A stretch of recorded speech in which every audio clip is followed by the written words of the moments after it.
से हमारे सम्मानित छोटे भाई श्री तेजपाल फौजी जी, यहाँ पर उपस्थित सम्मानित हमारे दोनों जिला पंचायत सदस्य श्री घनेन्द्र गुप्ता जी, भाई निरंजन जी, हमारे मीरगंज नहीं पूरे जिले में जो हमारा संगठनात्मक जिला बरेली है, उसमें भारतीय जनता पार्टी में पिछड़े मोर्चा में पिछड़ों के नेता, पिछड़े मोर्चा के जिला उपाध्यक्ष सम्मानित हमारे छोटे भाई खेमेंद्र मौर्य जी, यहाँ पर उपस्थित मंच पर हमारे सम्मानित वर्तमान और निवर्तमान जितेंद्र जी और सतीश जी, दोनों हमारे प्रधानगण, और सबसे अहम भूमिका निभाने वाले चुनाव में लगातार वो हमारे कान भी बहुत खींचते हैं और हमें सही सलाह भी देते हैं। जो कान खींचता है वही सही सलाह देता है। ऐसे परम आदरणीय सम्मानित हमारे बड़े भाई श्री श्यामलाल मौर्य जी, मंच पर उपस्थित हमारे सभी सम्मानित नेतागण, संचालन कर रहे भाई चंद्रभान जी, सामने बैठे सभी हमारे पितातुल बुजुर्गों, नौजवान भाइयों, बच्चों, भाइयों, निश्चित तौर पर कुछ तो हमारे बड़े भाई ने समस्या बताई। चुनाव में हम आए उस समय भी आप लोगों ने वो समस्याएं रखी। आपके खादर क्षेत्र में पिछले 5 साल के कार्यकाल में हमने कई हजार करोड़ रुपए खर्च किया। आपके खादर में बहुत सारे गांव ऐसे थे, कम से कम 20-25 गांव ऐसे थे जिनमें बिजली बल्ब नहीं देखा था किसी ने। और कन्नपुर के नाम से फीडर है। दुर्भाग्य है कि जब देश आजाद हुआ होगा उसके बाद जब फीडर बना होगा तो कन्नपुर के नाम से फीडर बना दिया गया, लेकिन कन्नपुर वालों ने बिजली कभी नहीं देखी थी। इससे बड़ा दुर्भाग्य कभी हो सकता है किसी का। और सबसे लंबा फीडर। इसी प्रकार हमारी इधर जितनी भी गौतियां हैं, अजमतगंज, सलामतगंज, खुदागंज या उधर हमारा श्यामपुर, हरदोई, बहुत सारे गांव ऐसे हैं जिनमें बिजली कहीं नहीं थी। आज हमारा कोई क्षेत्र छूता नहीं रह गया जहां बिजली ना हो गई है। रोड की अगर हम बात करें, जब हम इस खादर क्षेत्र में होते थे और हमें समस्तपुर कपूरपुर से जाम आना होता तो हम लोग पहले मीरगंज जाते, फिर बाद में असर नगर आते। ये भैया कि नहीं था।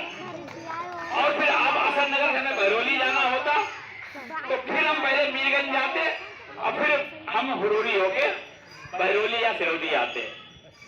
आज हम लोग श्यामपुर, हरदोई से चलें और सीधे बहादुरपुर चले जाएं, कहीं हमको मीरगंज वापस नहीं जाना है। भैया जाना है कहीं? आपके खादर में सबको जोड़ने का काम किया है। और आपने देखा जब बसपा सरकार थी 2009 में, उस समय गोरा घाट का पुल हमारे दादा बैठे हैं, ये भी हमारे उन्हीं में से शामिल है। जैसे श्यामलाल मौर्य जी हैं, ये भी हमारे दादा बैठे हैं, हमारे कान लगातार खींचते हैं, श्री बाबूराम तुराहा जी। लेकिन हमें हमेशा सही राह दिखाते हैं। मैंने कहा जो कान खींचेगा वही सही राह दिखाएगा। घर में बड़े का दायित्व तो सबसे ज्यादा वही निभाता है जो घर में सबसे ज्यादा बच्चों को डांटता है। ये गलत कह रहे हैं? घर का मुखिया सबसे ज्यादा बच्चों को डांटता है, नहीं डांटता है? तो ये हमारे घर के मुखिया हैं और ये लोग लगातार मुझे सही राह दिखाने का काम करते हैं। उस समय 2009 से और 2019 में जाकर हम उसका 42 करोड़ रुपए और लाए। आपका 78 करोड़ से वो पुल बनकर तैयार हो गया। शुरू हो गया भैया? नहीं शुरू हो गया। अब उसके बाद ये समस्या हमारे सामने फंस गई कि अब तो ये पुल बनेगा ही नहीं। ये 6-7 किलोमीटर दूर पर है और इसके ऊपर भी एक पुल बना हुआ है शाहबाद पर। बोले अब तो ये पुल बन ही नहीं सकता। जो हमारे क्षेत्र निगम के अधिकारी हैं उन्होंने हाथ खड़े कर दिए। मुझे फिर एक विधानसभा में ले जाना पड़ा। विधानसभा में फिर मुद्दा उठाया मैंने। माननीय योगी जी ने मुझे बुलाया, मुख्यमंत्री जी ने। मुख्यमंत्री जी ने कहा कि डॉक्टर साहब, ये तो अधिकारियों की रिपोर्ट आई है, इसमें 5-7 किलोमीटर डाउन स्ट्रीम में और 7-8 किलोमीटर अप स्ट्रीम में दोनों तरफ पुल है, अब ये पुल नहीं बन सकता। मुझे विधानसभा में मैंने उठाते हुए कहा, ये मैंने कोड किया कि आप माननीय अध्यक्ष जी, हमारा एक पुल है जिसको अधिकारीगण कह रहे हैं कि ये नहीं बन सकता है, लेकिन मैं इसमें एक संज्ञान में आपके लाना चाहता हूं। इस लखनऊ के अंदर गोमती नदी पर 100 मीटर पर पुल हैं और वो जनहित में बनाए गए हैं, तो क्या जनहित में हमारा पुल नहीं बन सकता है क्या? उस चीज को फिर दोबारा माननीय योगी जी ने और माननीय केशव प्रसाद मौर्य जी ने फिर उसको संज्ञान में लिया और माननीय केशव जी ने और माननीय योगी जी ने मुझे आश्वासन दिया कि हम चुनाव से पहले आपका पैसा जरूर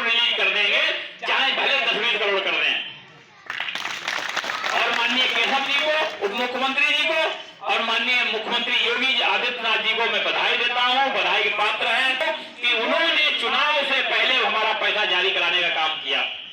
आज हमें वो पुल बन गया, नहीं तो ये पुल बहुत गंभीर संकट में हम फंस गए थे कि बनेगा कि नहीं बनेगा।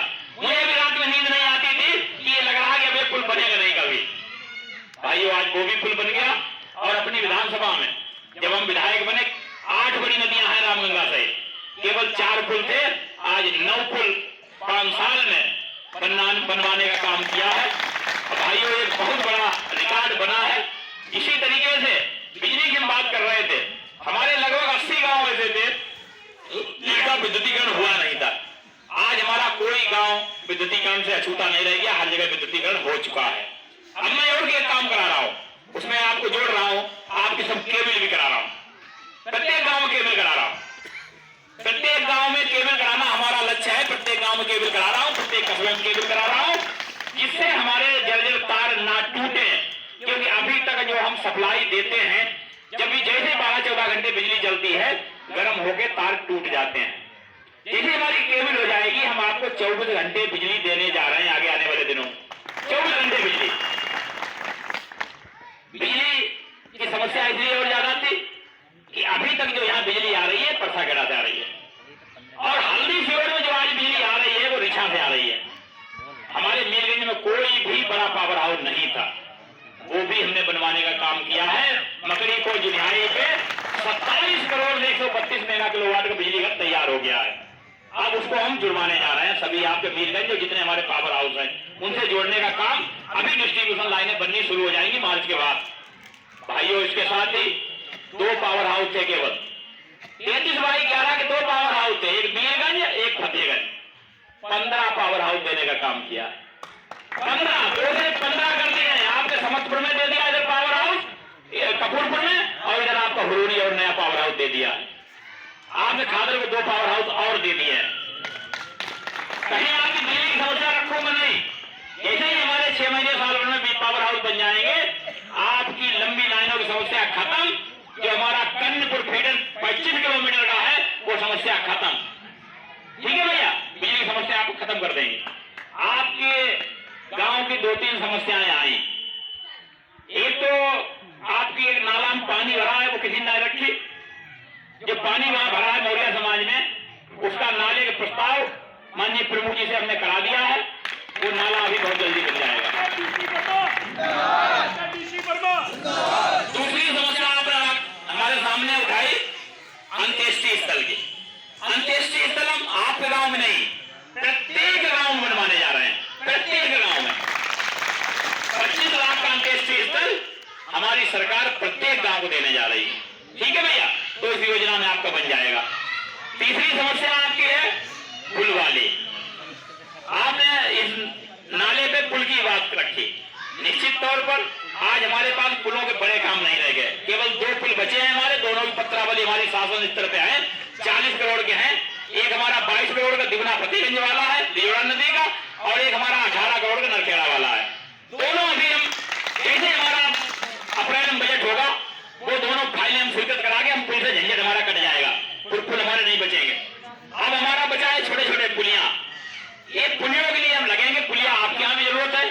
पुलिया एक यहाँ पर हमारी इसमें नहीं लभेड़ा में तो छोटी पुलिया है, एक आपके तरीके की पुलिया नहीं खमरिया में है, और एक समस्तपुर में समस्तपुर में गंगा किनारे को है, तातारपुर में। ये 2-3 पुलिया हैं खादर में।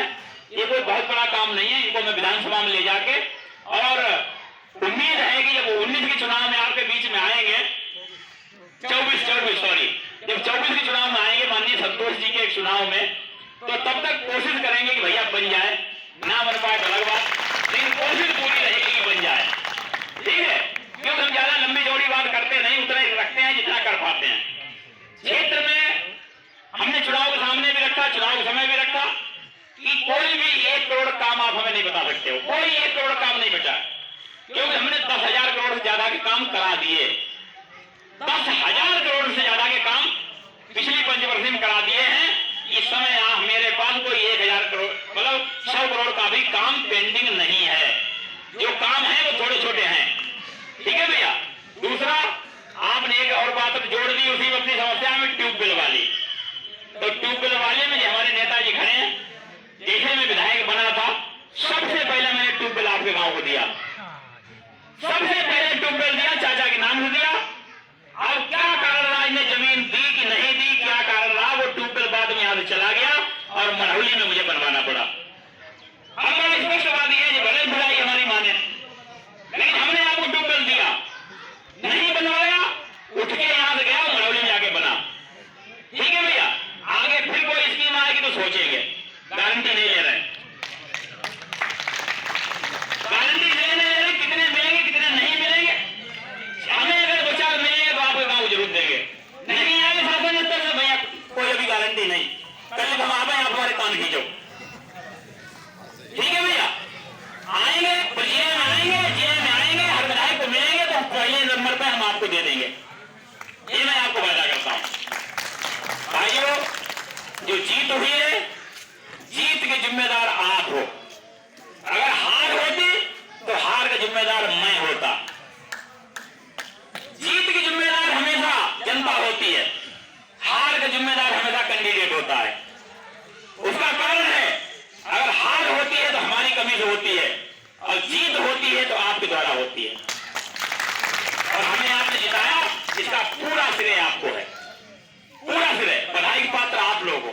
और इस बार का चुनाव विषम परिस्थितियों में आप लोगों ने जिताया, विषम परिस्थितियों, क्योंकि एक बार वो पाकिस्तानी ताकतें सब चुनाव लड़ रहे थे और दूसरी तरफ आप लोग थे, सीधे साधे भोले वाले लोग। एक तरफ भोले वाले आप लोग थे और दूसरी तरफ पाकिस्तानी ताकतें लगी हुई थी, योगी जी को मुख्यमंत्री न बनने देने के कारण लगातार सपा की मदद कर रही थी। और आप देखिए, आप लोग जीते और जो सपा की मदद कर रहे थे, जो चाह रहे थे कि योगी जी बड़ा मुख्यमंत्री ना बने, वो परास्त हुए, परास्त हुए कि नहीं हुए। और एक एक वोट पाकिस्तानी ताकतें लगी थी, एक एक वोट साइकिल में गया है, एक एक वोट। और हमारे लोग भी संगठित हुए, आप लोगों ने भी कमल को ही वोट दिया सबने। और भाइयों, आज योगी जी और मोदी जी की जो जोड़ी है वो पूरी दुनिया में मशहूर हो गई है, पूरी दुनिया में। पड़ोसी देश तक, पड़ोसी देश कोई नहीं चाह रहा था कि उत्तर प्रदेश में योगी जी मुख्यमंत्री बने, पड़ोसी देश नहीं चाह रहे थे, बांग्लादेश नहीं चाह रहा था, पाकिस्तान नहीं चाह रहा था, कोई अन्य देश पड़ोसी नहीं चाह रहे थे कि योगी जी दोबारा मुख्यमंत्री बने। क्योंकि बुलडोजर किसके सीने पे चल रहा है, बुलडोजर उन्हीं के सीने पे चल रहा है, जो पाकिस्तानी ताकतें हैं, बुलडोजर उनके सीने पे चल रहा है। और ये चलता रहेगा, ये चलता रहेगा, आप लोगों की बदौलत चलता रहेगा। आप लोग साथ में हैं तो बुलडोजर रुकने वाला नहीं है, समझे भैया। काम होते हैं, नहीं हो पाते हैं। हम फिर 19 में, अब आप जब जैसे 19 में आप लोगों ने भारी मतों जिताया, फिर 24 में 2 साल बाद फिर चुनाव हमारा आएगा, हम फिर आपके बीच में आएंगे। हो सकता है आपने जितने काम बताए इनमें से 1-2-4 काम ना हो पाए, 1-2 काम ना हो पाए, लेकिन इतना ख्याल रखना कि योगी जी हैं तभी आप हंसते हुए दिखाई दे रहे हो। जिस दिन योगी जी नहीं होंगे, आपका मीरगंज जाना भी बंद हो जाएगा। भाइयों, एक समस्या और है हमारे पूरे खादर में, आवारा पशुओं की। हम जिस गांव में आप लोगों ने हर जगह रखा कि गाय घूम रही है, बैल घूम रहे हैं, आवारा पशु घूम रहे हैं। भाइयों, अब मैं आपसे ही उल्टा पूछना चाहता हूं, अगर आपने अपनी ताकत न दिखाई होती, सरकार उनकी बन गई होती, तो ये 1 महीने में तुम्हारी गाय रहती है को नहीं, तुम्हें पूजने को भी नहीं मिलती, तुम्हारे घर भी खुल के कट जाते। ये खेतों की तो कटी जाती, तुम्हारे घर की भी कट जाती। क्यों, किस तरीके से चोरियां होती थी, घरों में नकब लगाकर गाय भैंस चोरी, पिछली सरकार का बनेगा, नकब लगा के चोरी हो जाती थी गाय और भैंस की। भाइयों, आज अगर आपका इंजन सुरक्षित है, आपके अगर बोरिंग की फ्रेंच सुरक्षित है, आपकी बोरिंग अगर बाल सुरक्षित